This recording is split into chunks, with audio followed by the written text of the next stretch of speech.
Apparently air conditioning is part of the super committee's, sorry about that. Bill said, you know, there's maybe more people care about defense than we thought. We got a room full. The goal is to expand the room and just fill up the whole Capitol. People care about defense, right? How many people like Ronald Reagan? How many people believe in peace through strength? What the hell happened to that party?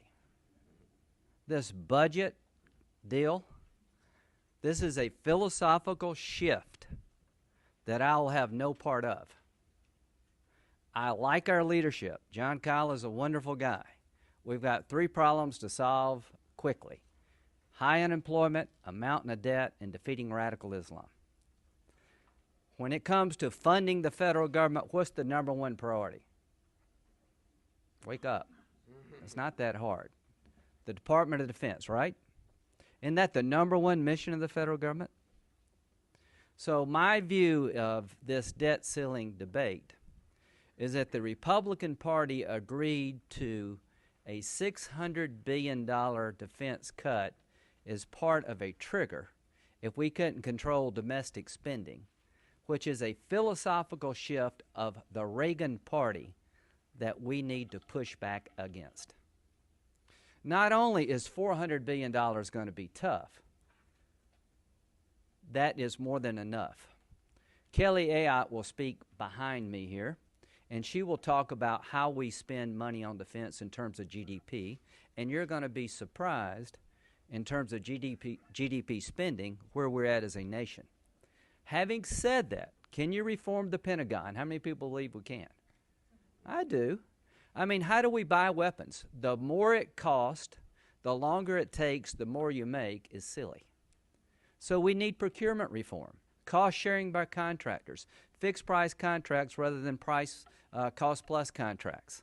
And if there's a cost overrun, the contractor should be exposed to liability. We need to fundamentally change the way we buy big weapons. Retirement reform. TRICARE reform. I'll be a retired colonel if I don't get court-martialed in a couple of years. There hasn't been a premium increase for TRICARE retirees from the time you retire to you get Medicare eligible since 1989. That's unsustainable. Now, 1% of this country has been busting their ass to defend us. That doesn't mean we cannot put on the table sensible reforms in the Pentagon. We've got to look at a retirement system where people live to be 80, you retire at 38, even though you served your country well. I'm willing to do big things. I'm willing to do things that will be controversial to make the Department of Defense budget sustainable and more businesslike. But what I'm not willing to do as a Ronald Reagan Republican is put on the table cuts in defense that would say to the country and the world at large, defense is a secondary concern when it comes to Washington spending. This pisses me off beyond belief, that our party would subject the Department of Defense not just to more cuts, but the end of the finest force created in mankind at a time when we need it the most. So what I'm going to do is try to replace the triggers, Medicare and defense cuts, if this super committee doesn't do their job of finding $1.4 trillion, which should not be that big a lift, with an across-the-board cut. Let everybody pay a little bit if we can't get our act together in Washington, and not take it out of the hide of the ones who are doing the most to defend us at a time when we need to be defended the most. And how about this idea? A 10% pay cut for the Congress if we can't get our act together. So let's think big. And let's get the party of Ronald Reagan back to acting like the party of Ronald Reagan, where we will have budgets consistent with the threats. 10 years Sunday. Do you remember where you were at on 9/11? Do you remember that sinking feeling? Well, this Sunday will be the 10th anniversary.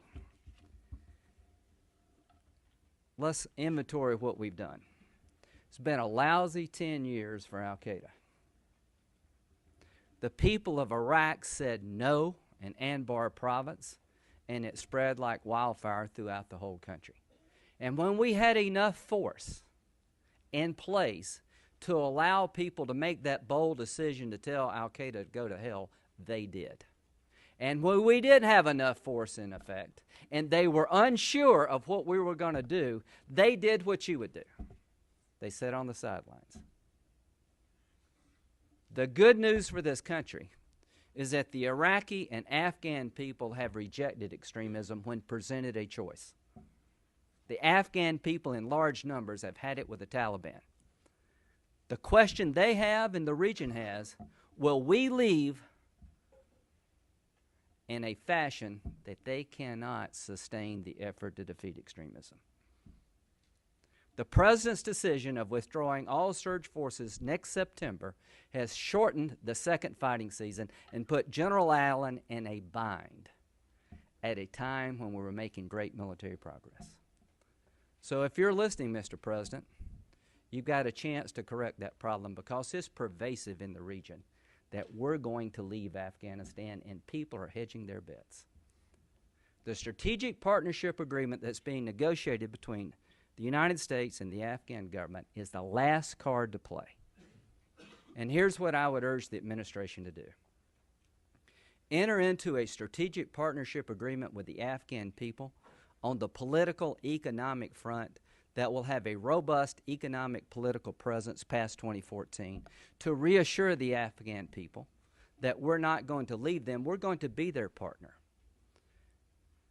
And the ultimate decision to make for our country from a national security perspective is to tell the Afghan people, if you want us to stay, if you want our help in the future militarily, it is there to be had.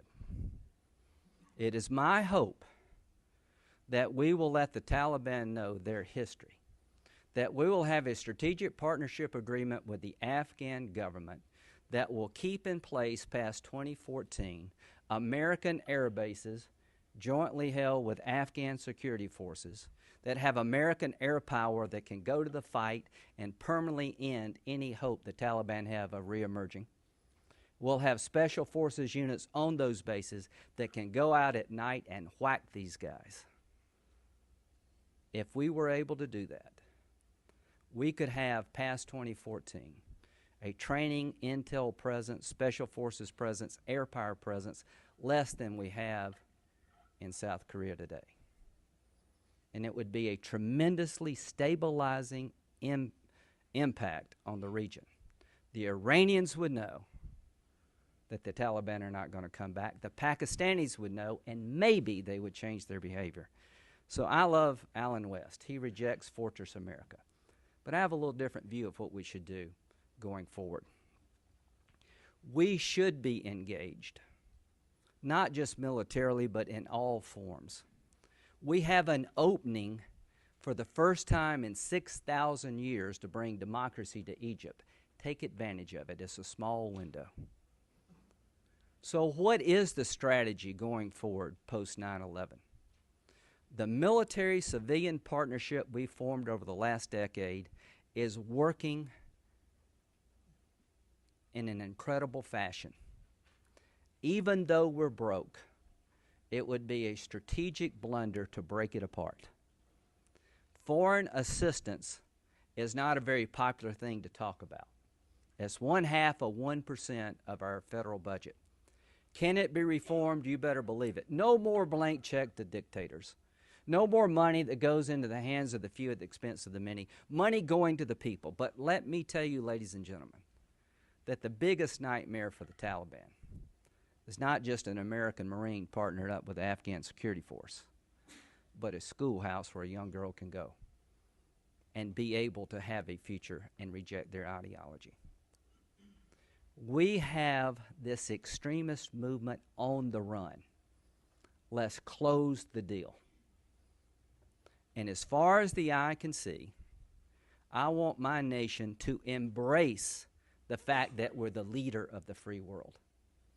It is our God-given destiny.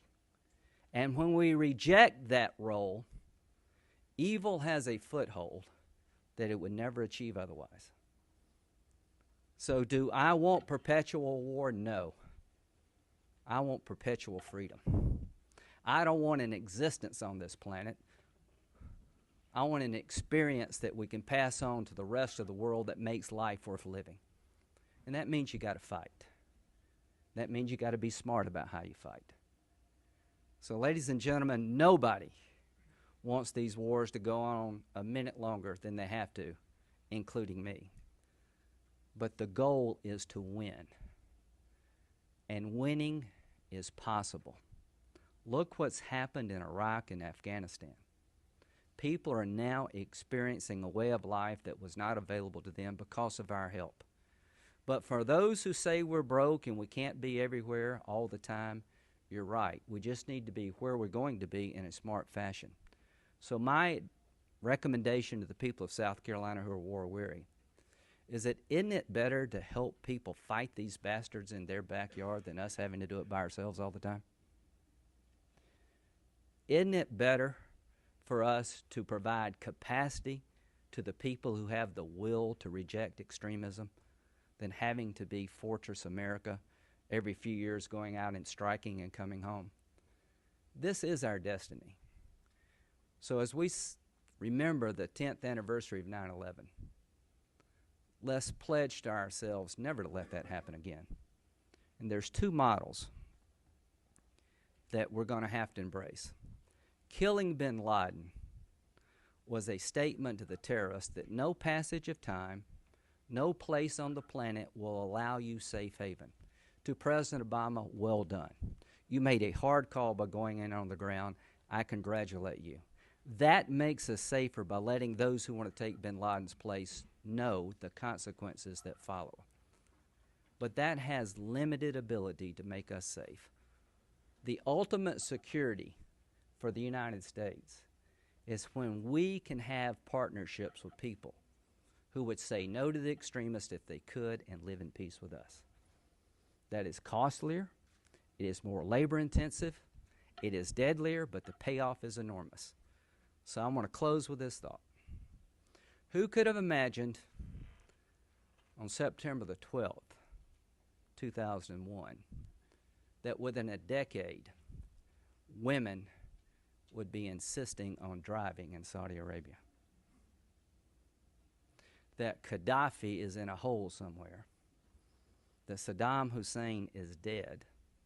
The Egyptian people have risen up and asking for the things that we take for granted. And it all started with a young man who was an out-of-work engineer in Tunisia who was abused by the police and had no recourse and lost hope and set himself on fire. Ladies and gentlemen, we live in exciting and dangerous times. We not only can win this war on terror, we can create a new and better world that Ronald Reagan talked about. That shining city on the hill was a metaphor for what America has been and should be. I'm unashamedly a Reagan optimist. President Bush made his fair share of mistakes, but he got one thing right. Freedom is the antidote to terror. And whatever it takes, and how long it takes, and whatever it costs, the enemy must know we're willing to pay that price. So as the Congress embarks on what to do with a nation under a mountain of debt and how to jumpstart employment, please don't lose sight and focus on the threats we face. And the number one priority of the people in this building is to protect America. I reject leading from behind. Thank you.